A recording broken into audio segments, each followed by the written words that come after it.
Hello नमस्कार, common success point में आपका स्वागत है। आप अपने मोबाइल से कितनी देर चिपके रहते हैं?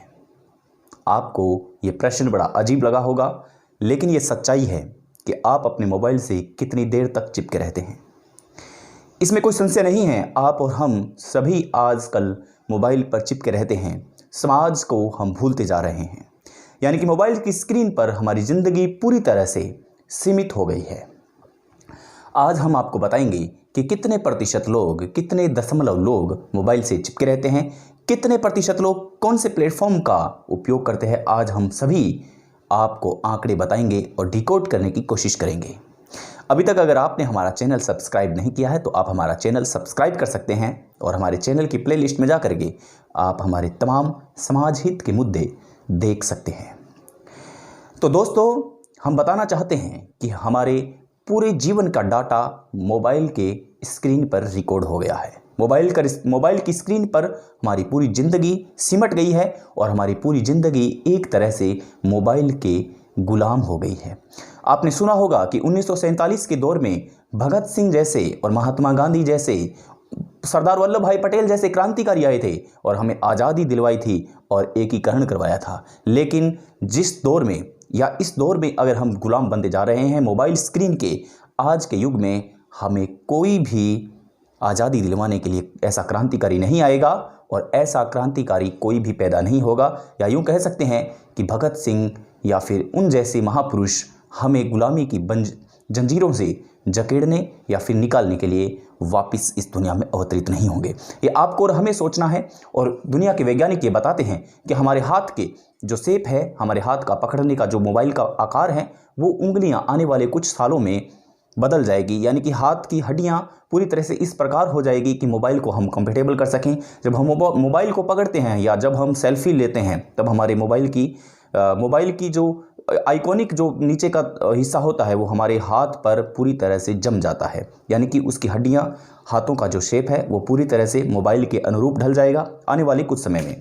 लेकिन ये आने वाले कुछ समय की बातें हैं, इस पर हम अभी चर्चा नहीं करेंगे। जब ये हालात होंगे तब हम इस पर ज़रूर चर्चा करेंगे। वैज्ञानिकों का ऐसा मानना है कि आने वाले समय के अंदर हाथ का शेप भी ऐसा हो जाएगा।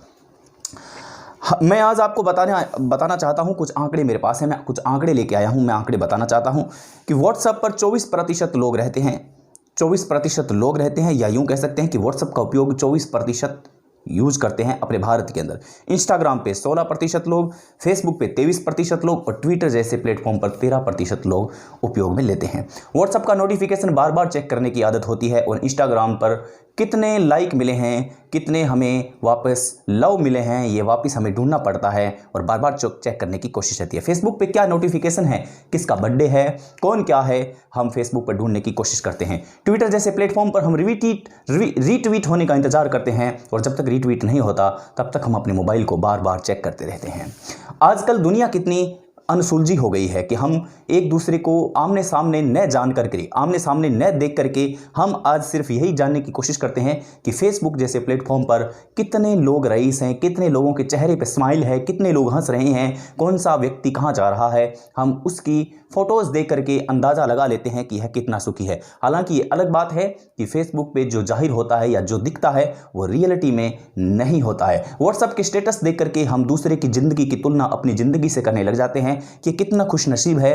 लेकिन जो व्हाट्सएप और फेसबुक की जो दुनिया है, ट्विटर या इंस्टाग्राम की जो दुनिया है, वो एक अलग दुनिया है। वो यूँ कह सकते हैं कि यह डिजिटल दुनिया है। भारत में रोटी, कपड़ा और मकान नहीं, अब चाहिए मोबाइल, डेटा और नेटवर्क। ये 3 चीज़ें हैं जो उपयोग में है। जब डेटा नहीं होता तब ऐसा लगता है कि मोबाइल वंचित रह गया है या मोबाइल में कुछ है ही नहीं। जब मोबाइल स्विच ऑफ हो जाता है तब ऐसे लगता है कि मोबाइल में कुछ है ही नहीं, ज़िंदगी में कुछ अकेलापन सा महसूस होता है। लेकिन आप मुझे ये बताइए कि आपने पिछली बार फ़ोन को ऑफ कब किया था? आपका उत्तर होगा आपको शायद याद भी नहीं है कि आपने अपने फ़ोन को ऑफ कब किया था। हम फ्लाइट मोड पर डाल देते हैं लेकिन फ़ोन को कभी ऑफ नहीं करते हैं।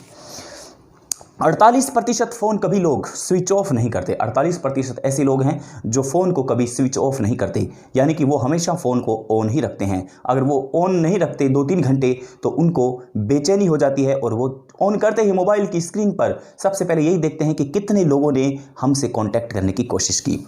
3% लोग ऐसे हैं जो 24 घंटे तक रह सकते हैं मोबाइल के बिना। 3% केवल ऐसे लोग हैं जो मोबाइल के बिना 24 घंटे रह सकते हैं। 18% ऐसे लोग हैं जो 1 घंटे तक बिना मोबाइल के रह सकते हैं। 16% ऐसे लोग हैं जो ये कहते हैं कि मोबाइल के बिना रहना असंभव है, यानी कि असंभव सा है।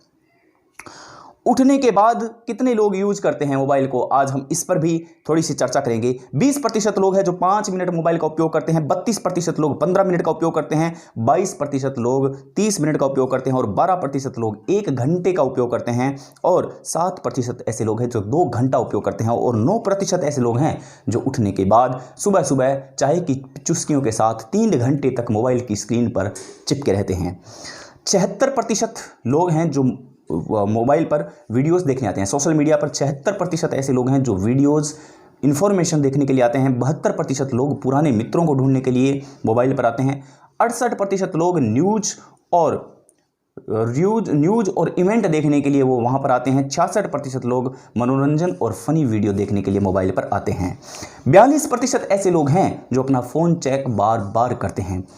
39% ऐसे लोग हैं जो मोबाइल के बिना अपने आप को अकेलापन महसूस करवाते हैं, अकेले रहते हैं।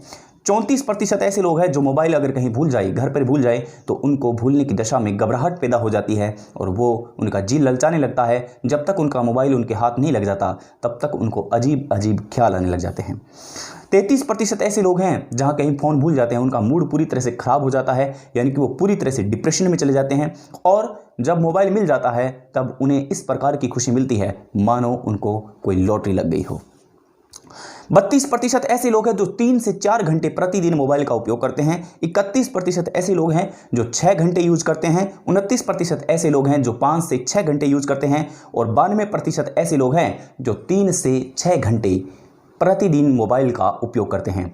यह विडंबना की बात है कि आजकल समाज से हम कटते हुए जा रहे हैं, यानी कि समाज को हम ना तो देखना पसंद करते हैं, न सुनना पसंद करते हैं, न ही उनसे मिलना पसंद करते हैं। यानी कि समाज को अगर देखना है, अगर टटोलना है, तो हम मोबाइल की स्क्रीन पर जाकर के सोशल मीडिया पर उसकी तमाम फोटोज़ को लाइक कर देते हैं और व्हाट्सएप के जरिए अगर हम दुखी हैं तो हम बनावटी आंसू स्टिकर भेज देते हैं और सामने से रिप्लाई आता है सैड का। यानी कि ये कुल मिलाकर के डिजिटल आंसुओं में परिवर्तित हो गए हैं। ये आज का समाज डिजिटल समाज कह लीजिए कि डिजिटल समाज हो गया है। यानी कि जिसके पास एंड्रॉयड फ़ोन नहीं है वो ऐसा है मानो कि उसकी ज़िंदगी में बहुत बड़ा भूचाल है या वो दुनिया से कट रहा है। उसको पता ही नहीं है कि आज की सूचना प्रसारण क्या है और आज की सूचना केंद्र क्या है। यानी कि उसको पता ही नहीं रहता कि वर्तमान युग में बाहर का और अंदर का वातावरण कैसा है और क्या हो रहा है। यानी कि मोबाइल की स्क्रीन में सिमटी दुनिया अपने आप को वहाँ की अलग दुनिया में मौज करते हुए पाती है, आनंदित पाती है।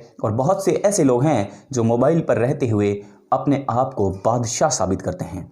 यानी कि वो ऐसी फ़ोटो या ऐसे स्टेटस लगाते हैं मानो कि उनकी ज़िंदगी में बहुत कुछ बड़ा हो गया है और बहुत कुछ बदलाव होने जा रहा है। लेकिन आज का समाज मोबाइल की स्क्रीन पर ही ढलता हुआ नज़र आ रहा है। यानी यूँ कह सकते हैं कि आज का समाज है जो डिजिटल समाज हो चुका है। यानी कि किसी को रिश्तों की परख नहीं है। यानी कि आप देख लीजिए, जब किसी रेस्टोरेंट में या जब किसी होटल में सहपरिवार सहित खाना खाने जाते हैं, आपने देखा होगा वहाँ पर लोग तो खाना खाने साथ जाते हैं परंतु सभी लोग अपने अपने मोबाइल का नोटिफिकेशन बार बार चेक करते रहते हैं। आप किसी बस में जाइए, ट्रेन में जाइए, ऐसी भीड़ भाड़ वाली जगह जाइए, यहाँ तक कि आप हॉस्पिटल्स में भी जाइए तो आप पाएंगे कि पेशेंट के पास जो व्यक्ति उनका ख्याल रखने के लिए बैठे हुए हैं वो भी अपने मोबाइल की स्क्रीन से चिपके हुए हैं। यानी कि ये कड़वा सत्य है, इससे कोई नहीं बच सकता। सिर्फ हम ये कर सकते हैं कि इसका सही उपयोग करें। अगर हम सही उपयोग करते हैं, अगर हम अपने विचार दुनिया तक पहुंचाते हैं, जैसे मैं अपने विचार आप तक पहुंचा रहा हूं, अगर आप ऐसा काम करते हैं तो ये समझ सकते हैं कि आज की डिजिटल क्रांति में आप एक नए क्रांतिकारी बन सकते हैं। यानी कि हम नेगेटिव और पॉजिटिव वे दोनों में अगर लें तो नेगेटिव और पॉजिटिव एनर्जी से हमें पॉजिटिव की ओर जाना चाहिए। ये सत्य है कि हम अपने मोबाइल की स्क्रीन से बिल्कुल नहीं बच सकते,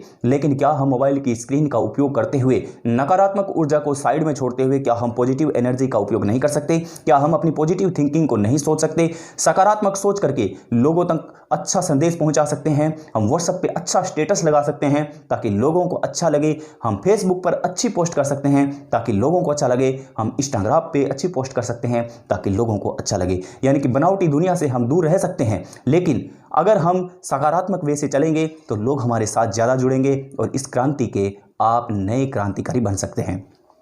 आपको हमारा विश्लेषण कैसा लगा आप हमें ज़रूर बताइएगा, नीचे कमेंट करके ज़रूर बताइएगा। चैनल को सब्सक्राइब नहीं किया तो सब्सक्राइब कीजिए, और अगर आपको भी लगता है कि आप भी उनमें से एक है जिनकी मैंने बात की है तो आप ये चैनल शेयर कर सकते हैं, अपने मित्रों के साथ इस वीडियो को बांट सकते हैं। नमस्कार, जय हिंद, जय भारत।